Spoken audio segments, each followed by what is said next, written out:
Spokenly, I haven't thought about flying for a long time. I haven't dreamed of that moment when I was alone above the clouds for a long time. I haven't dreamed of waking up in a room surrounded in blue and green grass for more years than I could dream of remembering. I haven't walked back into the past or scratched on the doors of my origins, where it all came from, since I held up that cape for the last time. Return to Cape Town 10th Year Anniversary Edition is a revised version of Andy N's first poetry book. The book can be purchased from Amazon and it contains numerous additional material. Spokenly. Hi, it's Andy N from Spoken Label. Thank you today for streaming or downloading another episode of Spoken Label. Spoken Label was originally set up on beginning of 2016 and as of speaking has currently nearly 300 sessions. The full archive is available on Spoken Label bandcamp.com. Although it is available for free for stream and download if you wish, I am always grateful for any sort of kind of donation to enable me to keep the running costs of this podcast going. And enjoy. Take care. Bye bye. Spoken Label. Hi guys, Andy N, Spoken Label, back in the house. We're on Zoom again today and across the seas to a country I'm starting to speak to people more and more actually. And it's not America, it's a much nicer country now. And we're off to Canada today. And I've got a lady with me, of course, and she's got quite certainly she's not originally from Canada, you might have guessed from her accent, but I'll let her introduce herself and we'll take it from there. Veronica, would you like to introduce yourself to everybody? Tell them obviously who you are. Start from there. I'm Vironika Wilde. I'm a writer, I'm a poet, and happy to be here. Now, obviously, we were telling them before, Veronica, weren't you, as well? Like you're half Ukrainian and half Russian, aren't you? So what? And you came to Canada when you were 8, was that correct? Was it? Yeah, I came to Canada when I was 8. I'm half Russian indigenous, which my grandfather died in the past year, and I found out that was actually quite a different thing to what I thought was going on. So it's been a really interesting journey looking into my roots because the Russian Empire has been a whole thing and not a lot of people know about it. So I'm learning a lot where I'm from for sure. I'm always a believer as an artist and even as a person in general. I think life has got to be a space where you're learning about yourself all the time. And I think it's a journey as itself, whatever way you look at it, really. So, and I know you've had quite, by the sound of things, certainly you've had like an interesting life. I'll let you start off with that then, definitely, because I don't want to start preempting you, should we say, right? Well, I was born in. It's hard to know where to start because right now I'm in the poetry world and I'm sort of transitioning into the next thing and from the past thing. And my journey as a writer it's taken a really huge turn in the past few years. Like I have 2 books out under my real full name, Vironika Tugaleva, in the self-help sphere. And so for a long time, I was teaching self-love and helping people love themselves. And, there's this whole story of how I almost killed myself. And then I had a spiritual awakening and I had this, persona and I had these amazing people around me. I had this community of people that were coming to me for inspiration, for advice, and was doing life coaching. And I was actually a digital nomad at the time too. So like me and my partner at the time, we had sold ourselves to travel and we're like traveling the world. And I had this like 30-day self-love challenge from, like the tropics in Costa Rica. Like on the outside, It really seemed like I had a really good life and I had a really good balanced mind. But there were some things brewing inside. Life goes that way. I'm always fine, doesn't it? So it's... Yeah. And I think that's like when this poetry started coming out was when all the things that hadn't been addressed, that weren't being addressed, this perfect relationship that I seemed to be in that was not actually as perfect as people thought it was.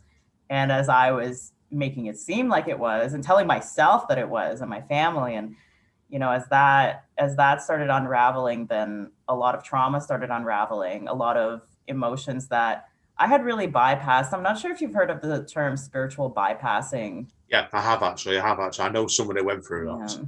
Yeah, so I was really doing a lot of that, and I didn't realize that I was doing it because it had been so helpful. Like yoga was so helpful, spirituality was so helpful, but all the ways that it had helped me suppress unaddressed trauma could only come out through art. And so I started writing these poems. I mean, I think I was in Peru, and I started writing these really terrible, they were bad, these really bad love poems about my first boyfriend. And then I started writing some poems about my first girlfriend. And I'm, waking up next to this person while I'm secretly writing poems about these other people that I haven't talked to in years. So I started to fall out of alignment with the relationship and with what I thought I was, but there was just this string that I felt like I had to keep following, and I kept doing it. I kept writing, I kept saying the things I needed to say. And over time, the truth really started to come out. Like I started to write about my dad. I started to write about, some of the things that were going on in that relationship that were actually abusive, and how trapped I really felt, and how trapped I felt not only by him and by this like perfect role model life that I was trying to show everybody that I had, but I was also trapped by all the things that I couldn't be anymore now. Because before I became this like really spiritual person, I had this other identity, and I was like this really hardcore, like totally drug addicted goth chick that would like bite the tops off of beer bottles, and like I shame that person. I was like, I'm not that anymore, and I will never be, and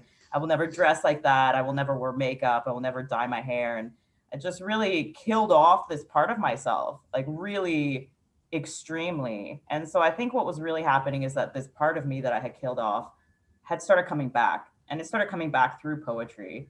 And that was, I realize now, a gift, but it was a really confusing time. So I think that was probably the last big beginning that I had. But I mean, there's been a lot of beginnings, but that was a pretty solid start. Yeah, that's one word for it. But I'm always a believer in, certainly when you start writing poetry. In my case, I was writing since I was 10, and I'm 48 now. But it's a case of like, when I first started properly, when I just got turned 30, mine was always a lot of trauma poems. And I think as it developed, the trauma's still there, but I'm more clever at hiding it, if you know what I mean. But certainly, so had you been writing since before then, had you, or your poetry? Or did that just come out and almost like out of nowhere when you started writing your poetry? So I actually have been writing poetry. Like I remember we lived in this thing called an общежитие, which is like a dormitory back home. And it's not just for students, like you have families living there. So it's like me, my mom, and my dad living in this one room apartment, and there was one bathroom per floor of families, and there was like one shower in the basement. Wow. And I remember going into that bathroom that we were all sharing and just hollering out random lyrics. Like I don't know if I could carry a tune or if I like had a sense of melody, but I do remember writing rhymes. And I remember even as a kid, I mean, I must have been 4 or 5 at that time. Wow, that's good going at that age.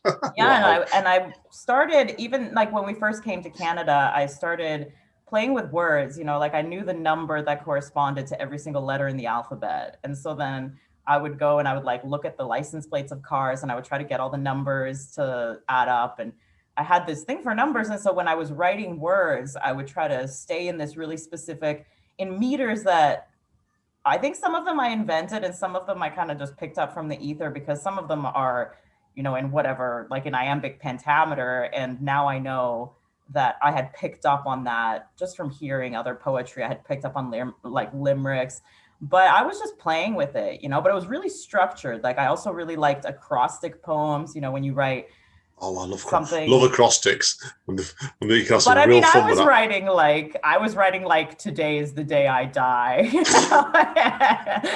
Like when my mom found those poems, my mom denies this to this day, that when she found those poems, she burned them. Like she still says that never happened. But I remember writing these poems, and then the journals disappeared. And when you one were day. 4 years old, I thought, wow. No, this was like maybe 11, but I was really angsty, like really early on. Really early on, like, yeah, God. Like really early on. I mean, I went through puberty pretty early, so hormones must have had something to do with it. But also like coming to Canada, having all these experiences of being really different and getting bullied. And then, you know, one of the first times that I had experiences of like sexual harassment and sexual assault, because I had developed so early, like it was really early on. So I was into some, you know, like heavy music, and I was into some like really heavy words, and I was carrying around like all of these feelings.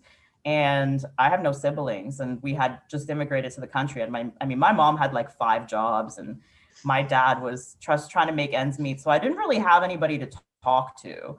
And I had all this stuff inside me, and writing was just a way where I was trying to survive.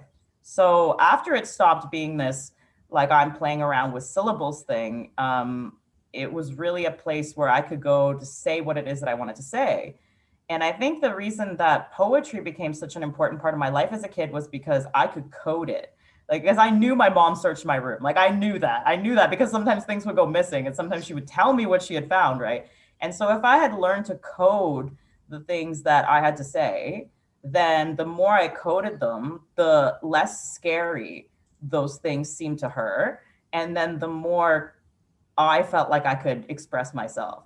And even as I, you know, grew up, I was using that kind of like trying to code the things that I'm trying to say into a poem where I'm just kind of skirting around it. And so every time I would fall in love, or anytime that something terrible would happen, no matter where I was, I mean, oh my gosh, I have a diploma in behavioral analysis, you know, like even when I was in school for that completely unrelated thing that I have really rarely used in my life, anytime something happened, like I would run to poetry. But the thing that happened when I almost killed myself, like my mental health had deteriorated to a pretty intense point.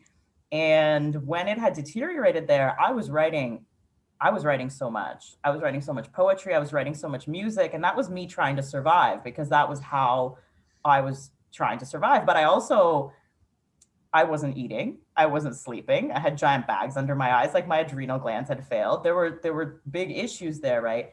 But when I had gone through this kind of awakening state where I realized that I had to change my relationship with my mind, because if I didn't, it was going to kill me, then it was almost like all the things that had brought me to that breaking point became evil. And so the poetry that had been with me for my whole life, the music that had been with me for my whole life, suddenly I thought of it as part of the problem. So when I was with my ex, you know, it was like a 7-year relationship that really marked my 7-year journey in the self-help world. I wrote very little poetry. And if I did write it, it was, I mean, I was trying to be some kind of roomie, you know. I like that word. It's not something you hear very often in the UK, that one. So, but I know the word roomie, yeah. I was trying to just be really profound. And when I read those poems, they're okay, but they're not real. They're not real the way that my past poetry was real. Even if it was really angsty, it was just, you know, it was what I was feeling. And suddenly I couldn't channel those feelings through my poetry because I wasn't willing to admit to them. And all the things that were going wrong in this relationship, you know, like all the toxic moments, all the terrible fights, I mean, I just wasn't telling anybody about them. I was just like, I'm being a really good partner by supporting this person through their bad times. And I'm just going to forgive this. I'm going to forgive this and be compassionate and move on. And if I try to capture what it is that I'm feeling, then it's almost solidified. I don't want to do that. I don't want to solidify these emotions. So I actually had notebooks. This is not even a joke, and I wish it was, but like I had notebooks that I would just rage into. Sometimes when I had to say something and I had nobody to talk to, I would just write word dribble. Like I wasn't trying to write poetry or anything. And then when we would go camping, I would burn them. It's like the perfect metaphor, right? Like I'm writing all of my anger into these notebooks, and there were at least 7 different notebooks. I mean, you think about an entire notebook full of lined paper, line by line by line. So much could never anger. do that. I could never do that. Oh, I've got like, and I can show you this now because it's next to me in a minute. Everything I poem I complete, I put into like hardback books like this, the Glade 5 hardback books. And this is the 59th one nowadays. And I've been goodness. I've been the first one I started writing it when I was 11. Right, so wow. That's why. So it's, but like I've had habits and I've left them on buses before now, and I've got them back, but I've been panicking like heck. But wow, I could never burn them completely with that. That's incredible. That. Now I want to ask you next, and obviously, she said before, but you've told obviously you've done 3 books, and the third one obviously is your current book under Vironika Wilde. Yeah. What made you want to become a Vironika Wilde then, from your real name? Then? So that person that I was, but pre-mental breakdown, I had started going by Vironika Wilde because Oscar Wilde was my favorite writer. And I was wondering that. And it just sounded super cool. It was like a really good goth girl name. And then when I had gone through this whole spiritual awakening thing, I had actually written a blog post that was a eulogy to Vironika Wilde.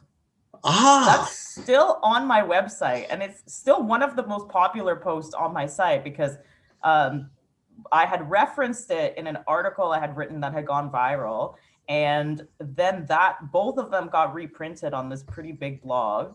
And so the amount of traffic to that blog post was huge. So not only had I written this thing, but it was also one of the most exposed pieces of writing that I had.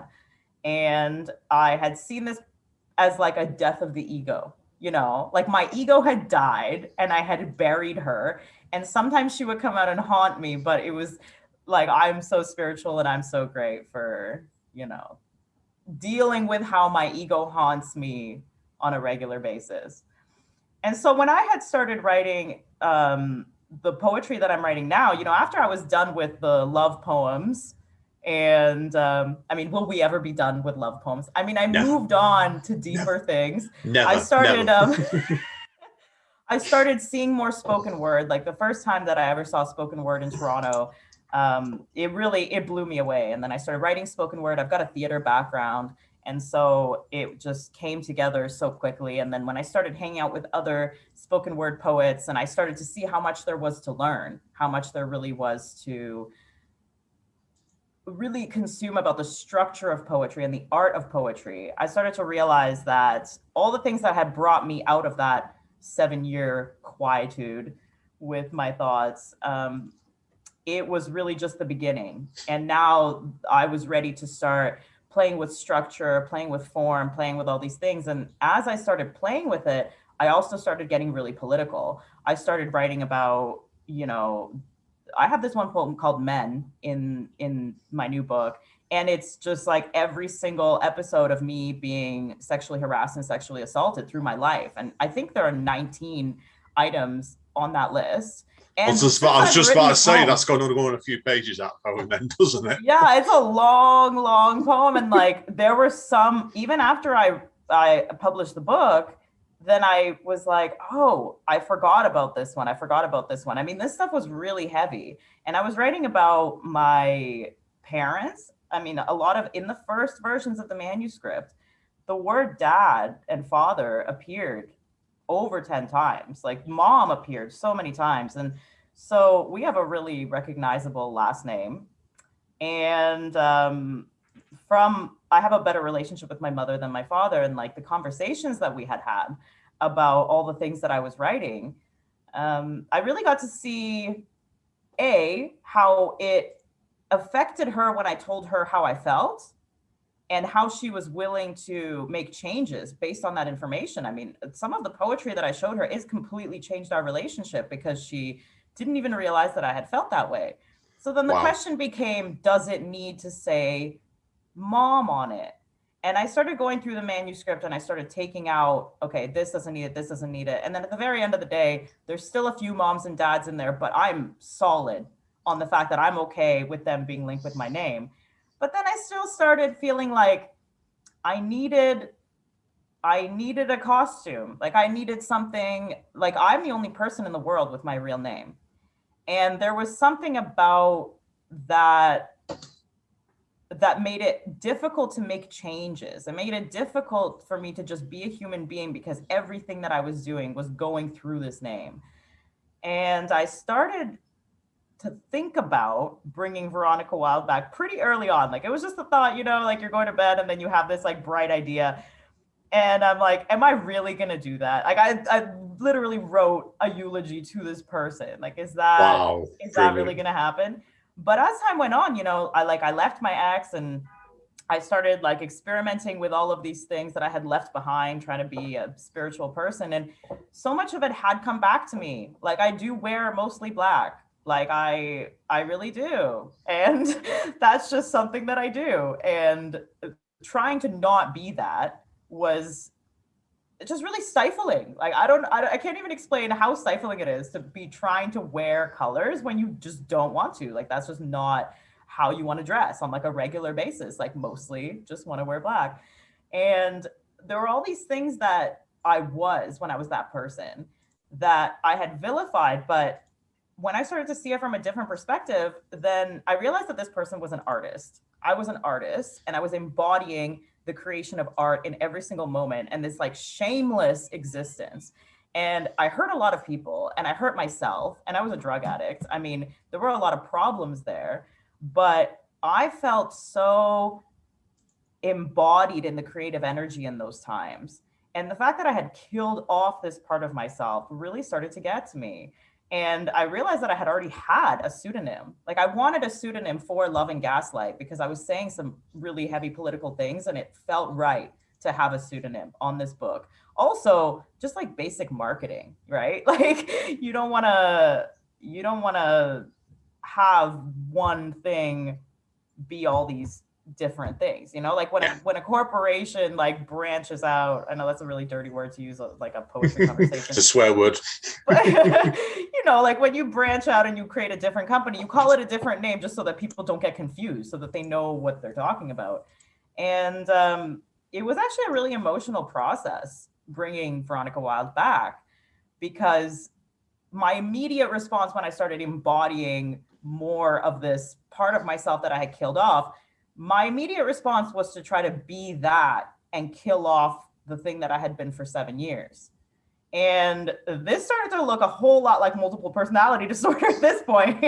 So, I mean, I've had mental health issues my whole life, and I saw it coming. I was like, you know, if I divide myself into these two people, and it's like, this is who I used to be, and then there's this person, it's not going to work. And so I had to continue to facilitate these conversations between these two parts of myself.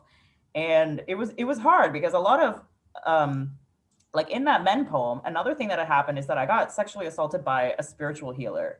So that was a really strange way for a story about a girl already leaving the new age self-help spiritual community to experience, because now I'm like talking about feminism and I'm talking about politics, and then I get sexually assaulted by this person that's supposed to be compassionate and be bringing love and light to everybody, and it made me feel rage.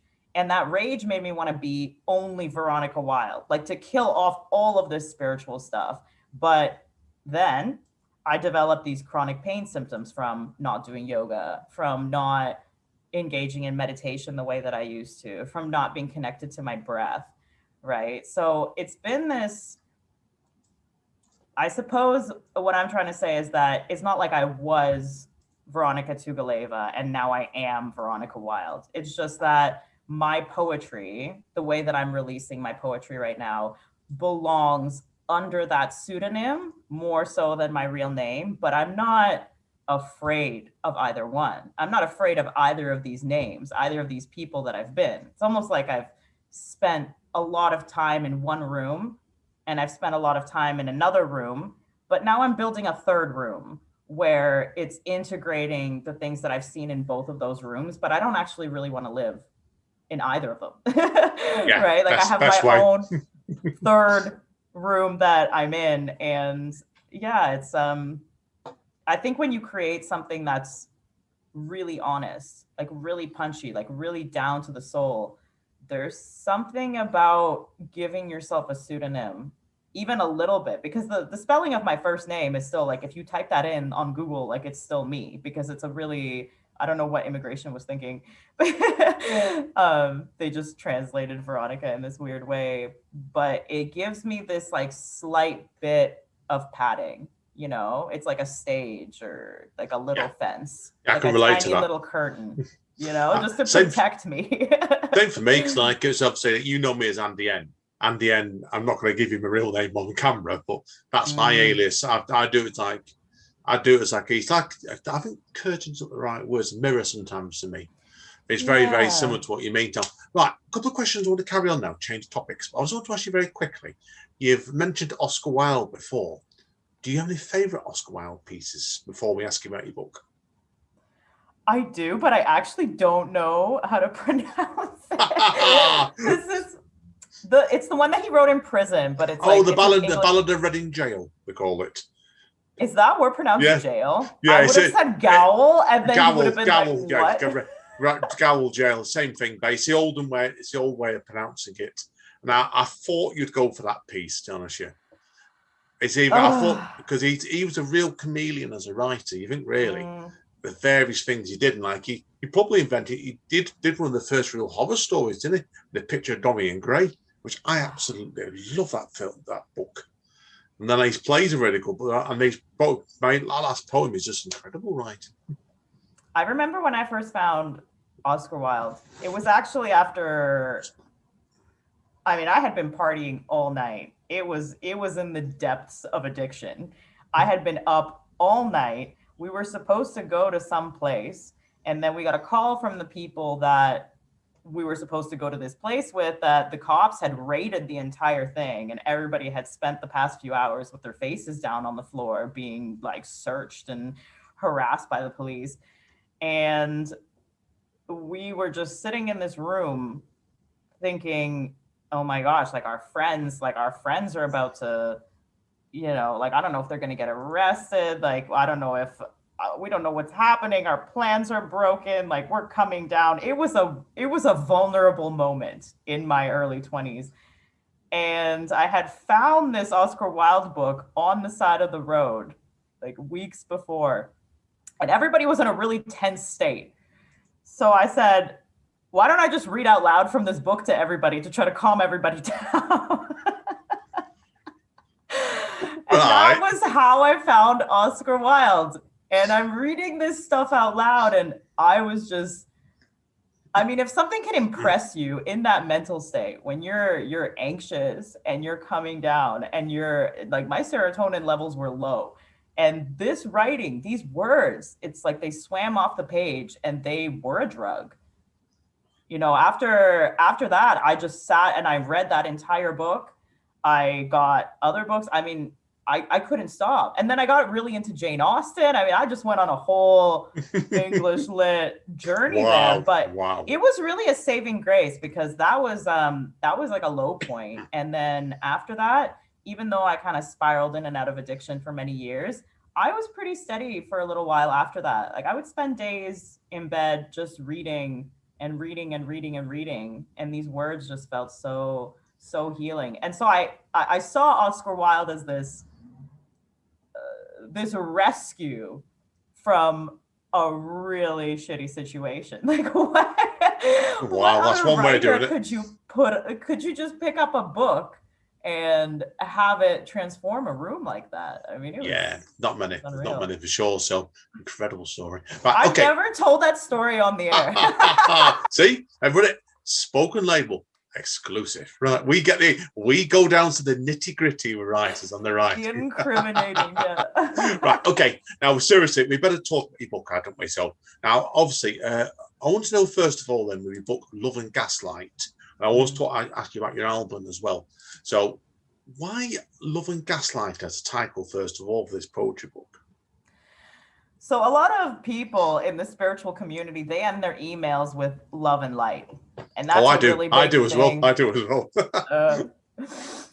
And the whole idea of light became so abrasive to me. The more that this trauma was pouring out of my bones, and I was trying to be honest, and I was trying to seek help from people in that community. There's actually a poem. I was just randomly going through the book when we were talking before, and then the poem that concerns what I'm talking about right now is actually right here. It's like a story poem. So I'm just gonna read this poem because you'll see that the book is published under New Rage Poetry. And this poem is called New Rage. We're on the floor of the Sage and Crystal house. I'm afraid to ask her when I'll be able to move in. She's gyrating on the carpet, moaning, tells me she took a microdose. Her pupils are blueberries. I'm full of hatred, I say. It scares me. I'm full of anger and despair, and I want it to stop. She trembles. Her eyeballs roll.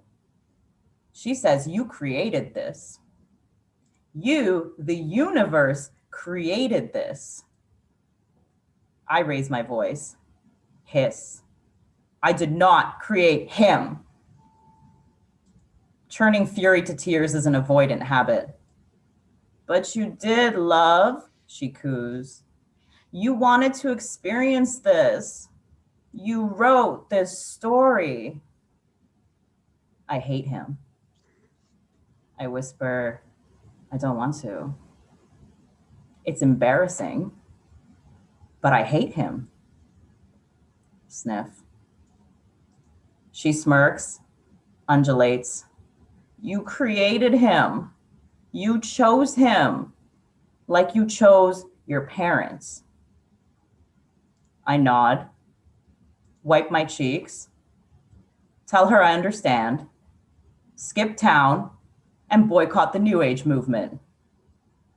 The revived wolf growls. The fearful woman cries. But how easy it once was. The coveted right thing. Brilliant. Great piece, that one. I really enjoyed that. So I want to ask you next then, obviously, because there's a great quote at the beginning of your book, there is. And I'm reading it before. And I love the way, and I think this sums you up as a person, actually, that's what you said before, is the best poetry refuses to wait until you have a pen. I think it's a fantastic quote, that, because I've had that before now. When I've been coming home from work, and I will use it 9.5 times out of 10. I've got a pen and paper in my bag because it's the way I am. But I've had it before now where it's been stewing over in my head, and then I get stuck in traffic. So every time I'm coming to the front door, I'm like that. And then my partner's a writer, and like I told you before, and like she's seen me coming before now like this, and she has to get me a pen and paper quicker, and I could spend half an hour by the phone scribbling frantically like that. Now, is that the method of writing yourself, do you think, as well? Then you find that sometimes. You know, actually, just to backtrack a tiny bit, the only reason that I wrote that was because I was making the Kindle version of the book, and in the Kindle version of the book, it was necessary to adjust the width of the poems. So at the beginning of most poetry books, you have to put a thing that says, if this sentence matches, make sure that this sentence ends up on one line. Otherwise, you're not going to catch the structure, because I have a lot of structure in the poems. I'm sure you've noticed. And it's important that whatever I'm meant to stay on one line stays on one line. And it was an experiment in what is going to fit exactly into this space with this amount of letters? I don't even know what I wrote before. I think there were other things that I had tried to fit in there, but they just didn't fit. And then eventually it was like, the best poetry refuses to wait until you have a pen. And so when you said there's a quote at the beginning of it, I was like, what quote? Because it's not in the paperback version or the hardcover. And so I'm like, wow, that's actually really special that you were so moved by this. Because to me, it was just it's a technical thing, but it fit perfectly. And now it's like, it's fitting perfectly to your narrative. So yeah, I've had it before now when I wrote throwaway poems and bits and pieces, and people love it more than think you can spend months working on sometimes. I think a lot of it's perspective as a writer, really. So that's why. So I think the same goes when you're doing spoken word albums. I want to ask you about that next, because obviously, like you said, we're here really because I know also as well, you bought an album out relatively recently as well, didn't you? Called Too Much for You. Now, was this done hand in hand with the book? Was it, or was it always going to be? Was it done some time before? So there's one piece of overlap. There's one poem called A Love Story Alone that is on on the album, and it's also in the book. Funny enough, the version in the book is different. So I had started recording this album after when I first found spoken word. It was like a love affair. I mean, I had gone to this spoken word event, and then I had come home and I had started writing this poem, and then I finished editing the poem and I memorized it, and I was performing it within 4 days. Wow. And I did like an open mic at the beginning of a poetry slam. And I remember when I was coming off stage, the host was like, "Why aren't you slamming?" And I said, "I only have one poem." Like, I don't have any more. And it just felt so pure. It felt like, wow, this is a really good intersection between the things that I've always had a proclivity to, because I have a theater background. Like, I used to be in theater, in acting. I actually have theater school dropout, if you must know. And I had been writing poetry my whole life. And I also had been doing writing regardless of my changes in personality. I had always been writing. And so this merger between the stage and the written word, it sparked me so quickly. And the story began unfolding. Through spoken word as I was competing in Toronto Poetry Slam, and also going onto those stages and going onto open mics. And those poems came out pretty quickly. And they had all happened before a lot of the most popular pieces in Love and Gaslight. And right. I had recorded it and then got to a point where I was like, well, I need musical accompaniment, and I don't want the album to end like this. Like, it used to end with a love story. And I remember the producer being like, "I think this is the last track." And I said, "How can it be the last track? The album is going to end with me saying, I don't want to write another love story alone. That's how the album ends. That's terrible. Like, that feels like I'm ending my entire life that way."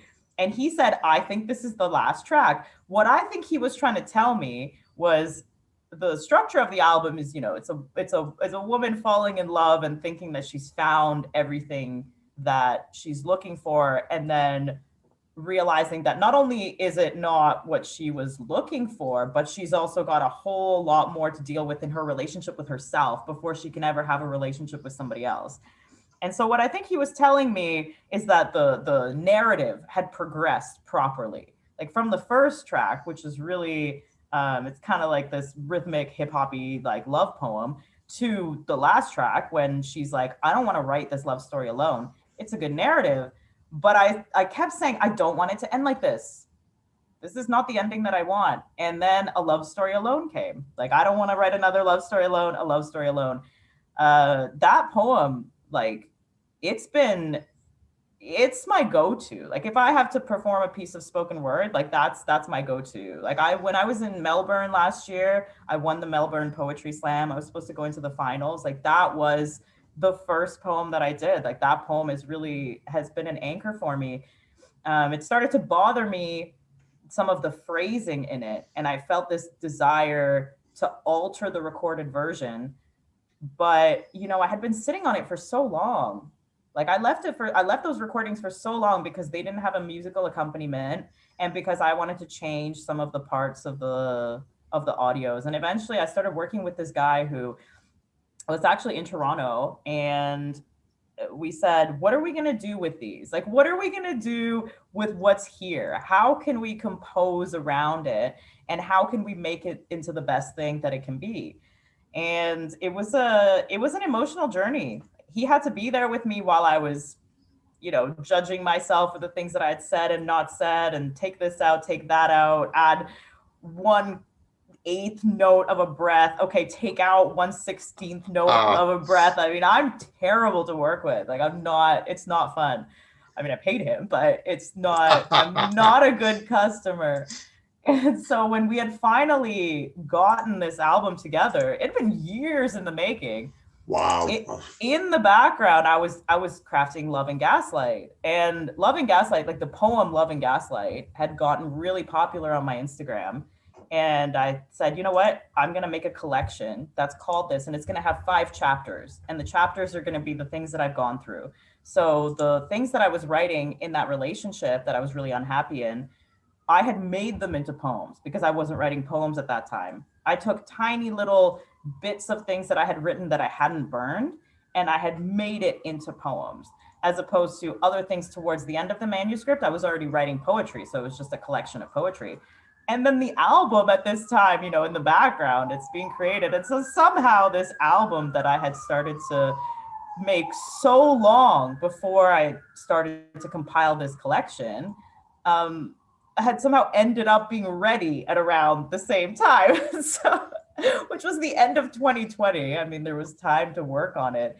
And when I was deciding on whether or not any of the pieces from the album were going to be in the book, it was just such a perfect resolution. I said, a love story alone, like I love that piece, the way that it's recorded, but there are things that I want to change about it, just like tiny little tweaks that I want to make, and putting it into the book not only gave me an opportunity to do that, but I also got to make this strand between the two things.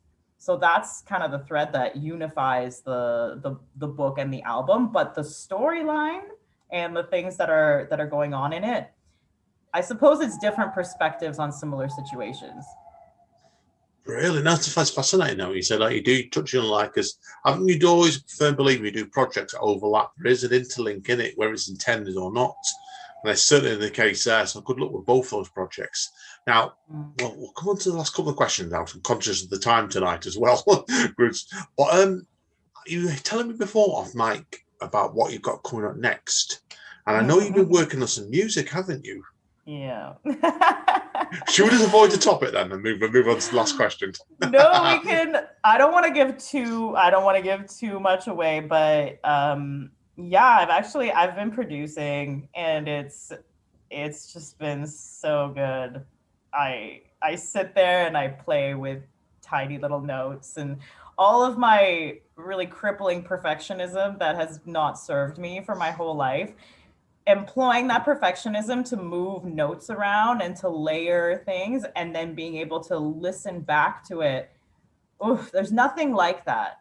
I mean, I love editing words, and I love the way that you can make a poem come together, but there's something about the way that you work on producing a piece of music where you're just setting the parts in, but in order to see what you've done, you take yourself on a sound experience. And sometimes that sound is so abrasive, and you have to take a break and just be like, okay, that was not what I planned. But when the sound is good, when you've made a beautiful layered sound that makes you laugh, or like it makes you smile, or any of those reactions, I feel that sound is so healing in a way that my written work has never been able to give to me. And with Love and Gaslight and Too Much for You, I've aired out so much trauma that I actually feel like a more balanced human being. Like these projects really healed me. And they healed me to the point that I'm ready to explore this different side of myself. Like I've always had a relationship with music, always had a relationship to sound. And right now, so much of it is just play, you know, like I don't have a education in music. Like I haven't been putting out music or producing it, but it's just nice because the book is, you know, the book is selling itself, the albums, you know, it's out there. And now that I have the things out there that I've been working on, I'm just playing. Like really, I'm just playing and I'm having such a good time. So Sometimes I'm always believing when you're doing like after you've had a massively, what's the word, stamina-inducing project like those two were. It's sometimes it's nice to just cleanse yourself of it completely until the next project comes on, and you know naturally when it is. Like it's, I've done that because I've done a couple of poetry books, and the last major one was 2018, and I've done two little books since then, and the third one coming. I'm going to get them out of the way before I go into the next big one because it's just, you need that space sometimes, don't you? So yeah, that's definitely so. Well, good luck with both of your projects, your book and your album. Now, if people want to find out more about you, where would the best going? So I would follow me on Instagram. You can find me on Facebook, Instagram. You can look for my website. It's just important to spell my first name correctly. It's Vironika. So you'll find Vironika Tugaleva and Vironika Wilde from that. On Instagram is probably the platform that I'm most committed to right now. We'll see how me and TikTok go. Oh, you're on TikTok? Oh God, I can't get my head around that site.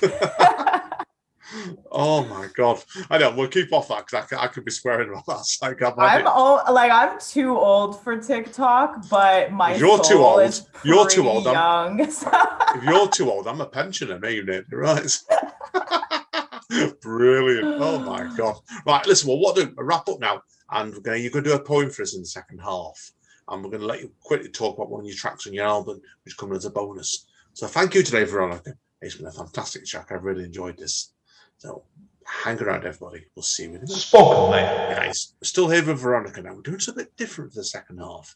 As you might have guessed, Vironika is that sort of poet where she likes doing things a bit where we least expecting it. That's why I got that poem in the first half, because after 280 sessions, you're the first person ever done that to me, Vironika, actually. So, but what we're going to do is we're going to have a track from your album as the extra track to go with this today.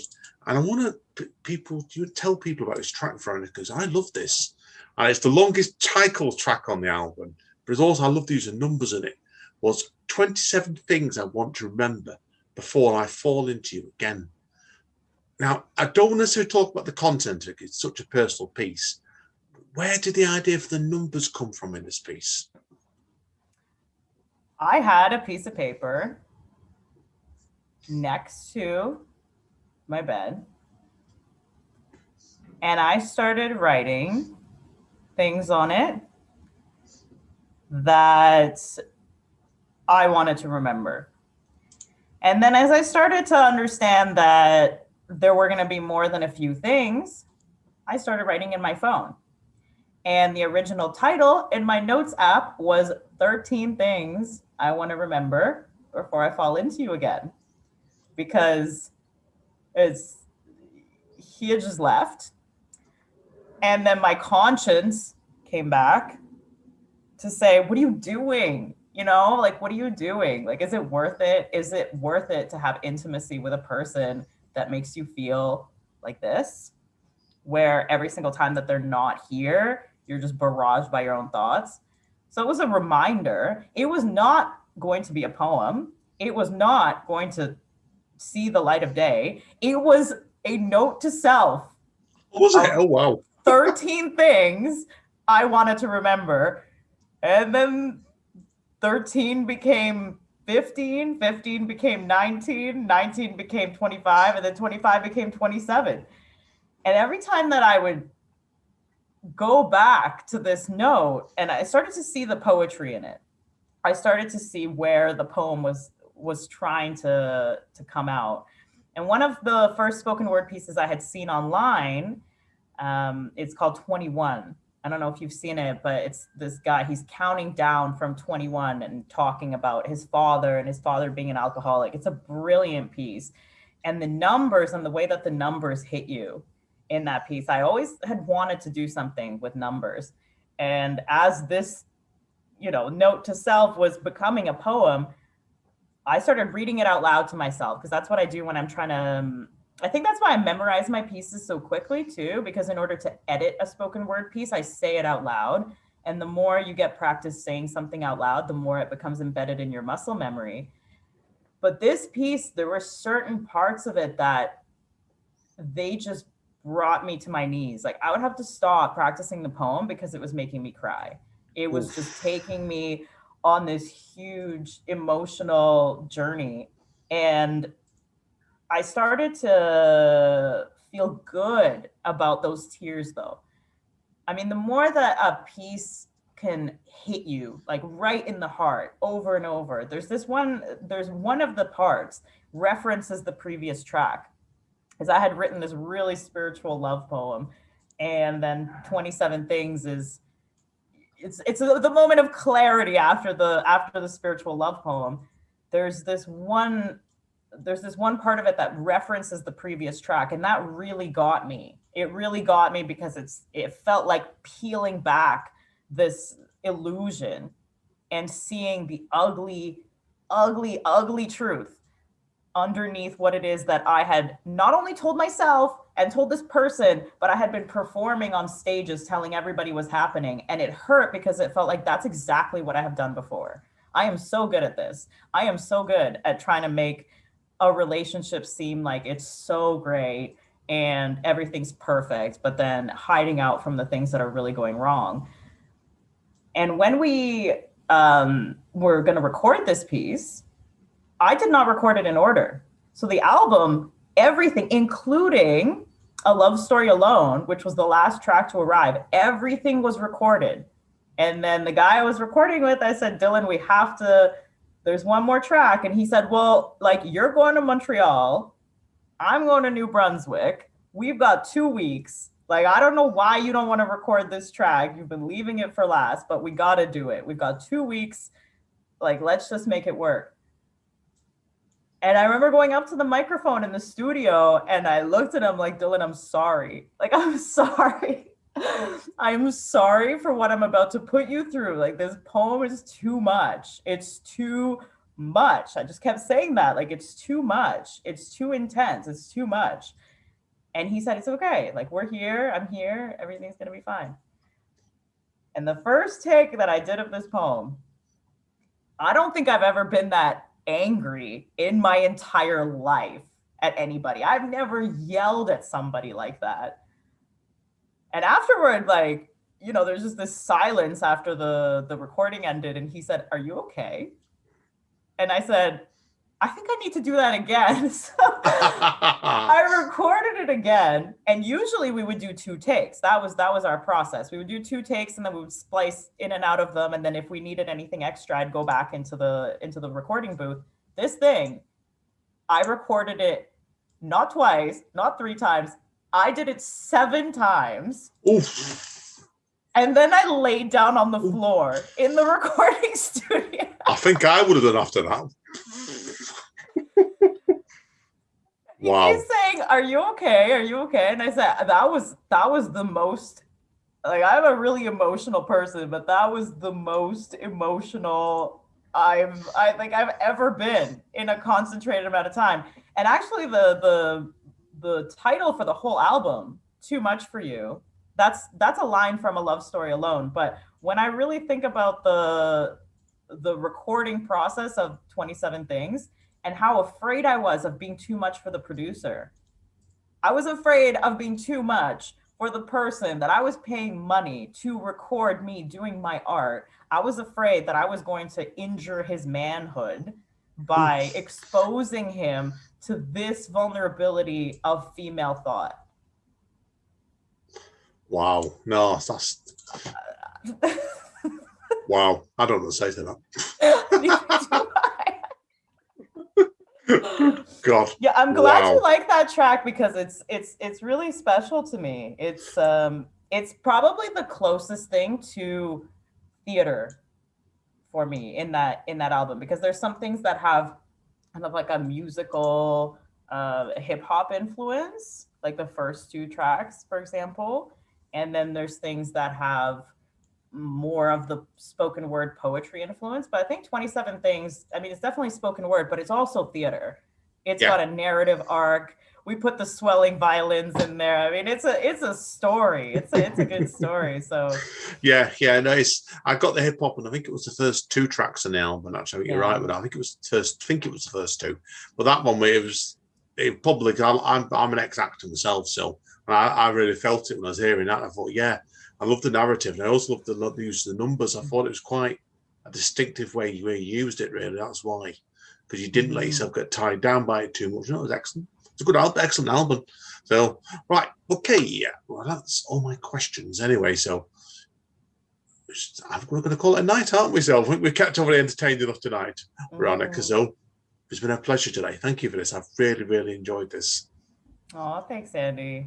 It's been a pleasure. Hang around. I need to speak to you off mic anyway. So, but this is Andy N. Thank you, Vironika, again. It's been a tremendous session today. So, we'll see you all soon. Take care, guys. Spoken, mate. 27 things I want to remember before I fall into you again. 1. I have called you my muse. I have called you my soulmate. You introduced me as your friend, 2. When I say we should get in a van, run away and see the world, you get all serious. Tell me about all the plans you've already made for your life. 3. You say you love me under your breath more often than out loud. 4. You forget to touch me. 5. I've written all these poems about you. You tell me your art has universal themes. It's for everyone.